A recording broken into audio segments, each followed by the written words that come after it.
Welcome back to CryptosRus. I'm George. We're all George. Like I said yesterday in my Sunday walk video, there's not a whole lot of big macro stuff or tariff stuff to worry about this week unless something drastic happens.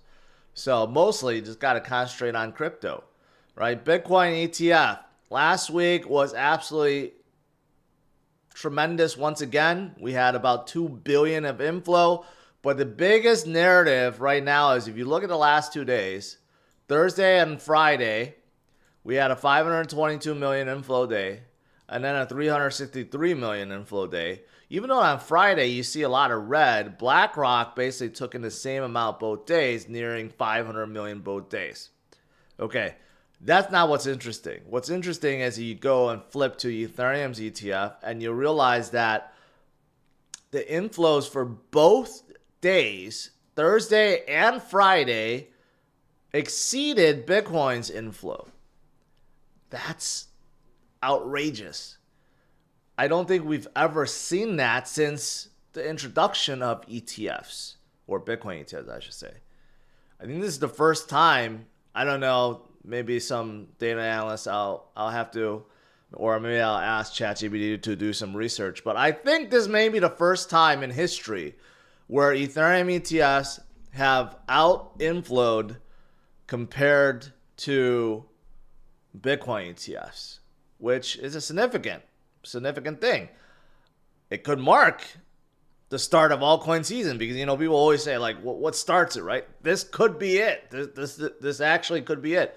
Again, I just don't want to call it yet because it's still so early. We could still see some volatility hit, maybe some bad macro stuff or something that could drive us down. But so far, for the entire week and this weekend and today, the alts are leading and Bitcoin dominance is starting to drop hard. And it's been doing that for a couple weeks now. So, interesting. Very, very interesting. However, that doesn't mean Bitcoin's going away anytime soon. No, it's not even close to the top.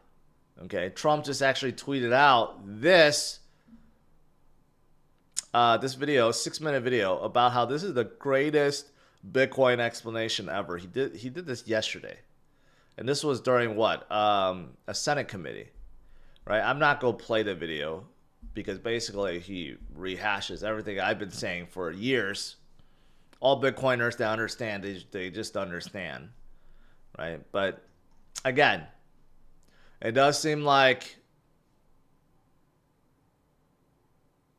Trump is pushing the narrative, going to make Bitcoin great in America, which he's trying to make great. So that's great altogether, right? We got favorable regulations. We got a genius bill passing.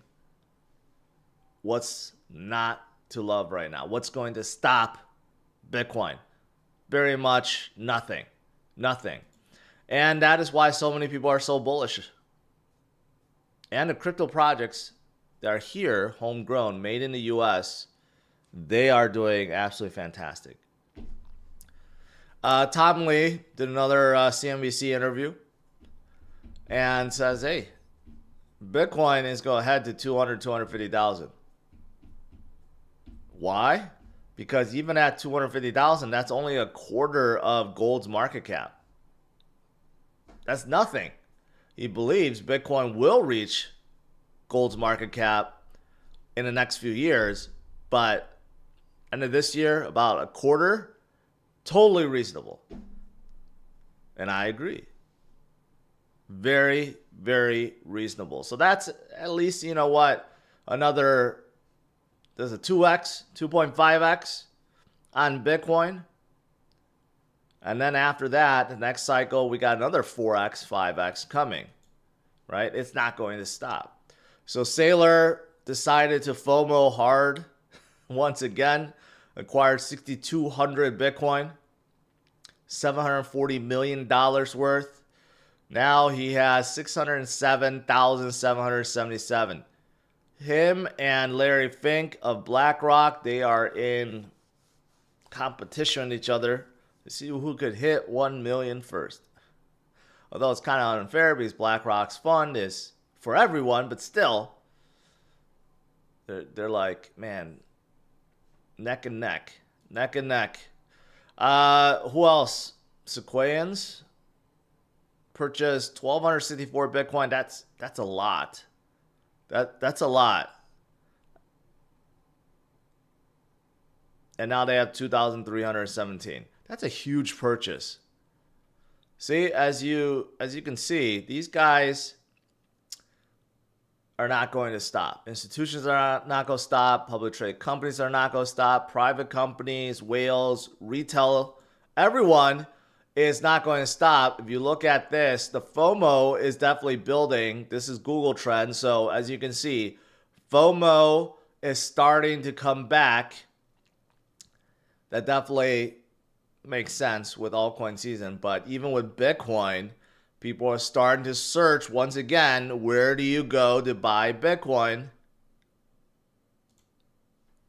And this is what I'm talking about. This is the accumulation heat map.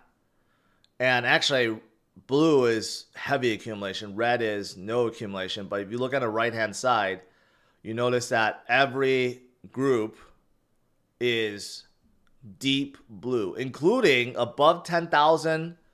The very top is above 10,000 Bitcoin. And then 1 to 10,000, and then 100 to 1,000, 10 to 100, 1 to 10, and under 1. You can see it's all blue. Very blue. Very, very heavy accumulation right now. And Bitcoin is still tracking that M2 money supply. The global liquidity have been going up for quite some time. And Bitcoin, lags at 80 to 100 days. And look at it now. It's surging like clockwork. And also, this is showing Bitcoin breaking out of this pennant like clockwork towards the next target around 130, 140,000.